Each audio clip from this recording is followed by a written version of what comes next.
দেশে আইনশৃঙ্খলা ফিরিয়ে আনাই হবে প্রথম কাজ বলে জানিয়েছেন নোবেলজয়ী ডক্টর মোহাম্মদ ইউনূস। দেশবাসীকে তার উপর আস্থা রাখার জন্য আহ্বান জানিয়ে বলেন, ছাত্র জনতার অভ্যুত্থানে পাওয়া স্বাধীনতাকে রক্ষার জন্য।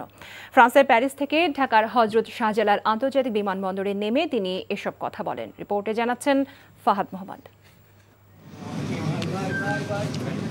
শান্তিতে নোবেল বিজয়ী ডক্টর মোহাম্মদ ইউনূস ফ্রান্সের রাজধানী প্যারিস থেকে ঢাকার হজরত শাহজালাল আন্তর্জাতিক বিমানবন্দরে অবতরণ করেন দুপুর 2:10 তাকে সংবর্ধনা দিতে বিমানবন্দরে উপস্থিত হন সেনাপ্রধান সহ নৌ ও বিমান বাহিনী প্রধান।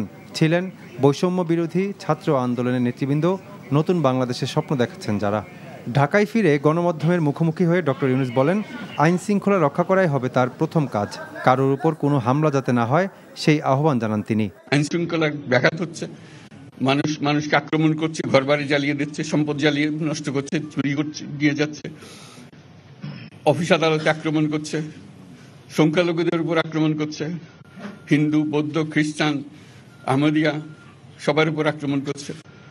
এগুলো হলো ষড়যন্ত্রের অংশ। এগুলো আমাদের বিষয় না।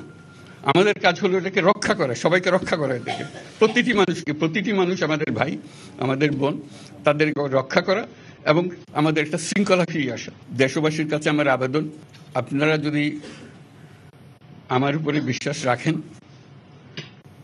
আমার উপরে ভরসা রাখেন, তাহলে নিশ্চিত করেন যে দেশে কোনো জায়গায় কারো উপরে হামলা হবে না। এটা আমাদের প্রথম দায়িত্ব। এটা যদি আমি করতে না পারি, এটা আমার কথা যদি না শোনেন আপনারা, তাহলে আমার প্রয়োজন এখানে নাই। আমাকে বিদায় দেন, আমি আমার কাজে থাকি, সেখানে আমি ব্যস্ত থাকি। ছাত্র জনতার অভ্যুত্থানকে দ্বিতীয় স্বাধীনতা উল্লেখ করে ডক্টর ইউনূস বলেন, এবার স্বাধীনতা রক্ষা করতেই হবে। এটা সম্ভব করেছে যে তরুণ সমাজ, তাদের প্রতি আমি আবার সমস্ত প্রশংসা এবং কৃতজ্ঞতা জানাচ্ছি তাদেরকে। তারা আমার পাশে আছে। এরা এই দেশকে রক্ষা করেছে, এ দেশকে নতুনভাবে পুনর্জন্ম দিয়েছে এবং এই পুনর্জন্মে যে বাংলাদেশ পেলাম, সে বাংলাদেশ যেন অত্যন্ত দ্রুত গতিতে এগিয়ে চলতে পারে, সেটাই হলো আমাদের শপথ। সেটা আমরা রক্ষা করতে চাই, এগিয়ে যেতে চাই। এই স্বাধীনতাটা আমাদেরকে রক্ষা করতেই হবে। শুধু রক্ষা করা নয়, এই স্বাধীনতার সুফল প্রতিটি মানুষের ঘরে পৌঁছাতে হবে। তা না হলে এই স্বাধীনতার কোনো দাম নাই। এই স্বাধীনতাটাকে পৌঁছানো হলে আমাদের শপথ, আমাদের প্রতিজ্ঞা।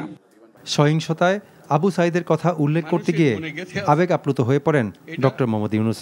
বলেন, অবিশ্বাস্য এক সাহসী যুবক আবু সাইদ। কি অবিশ্বাস্য একটা সাহসী যুবক!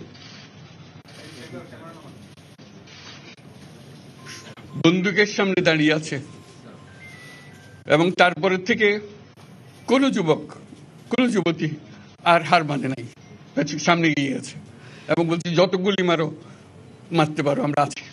Fahad Mohammad, NTV news, Dhaka.